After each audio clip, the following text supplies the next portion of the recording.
Hey everyone, and welcome back to another video. In this video, I'm going to show you how to share an item on the Mercari app. Now, this video is going to be particularly useful for individuals. Let's say that you want to go ahead and share an item that you're possibly selling.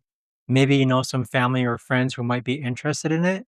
How do you actually go ahead about doing so? Now, this video is going to be short, sweet, and simple, guys. There's not going to be a lot of steps involved. Now, in order to do this, what you're first going to do is log onto your Mercari app. Now, next, click on an item which you want to go ahead and share. Then on the upper right-hand corner, click on the three dots. So here you can actually click on the share option and then click on copy link. So it's pretty much works the same way when it comes to sharing your own items as well.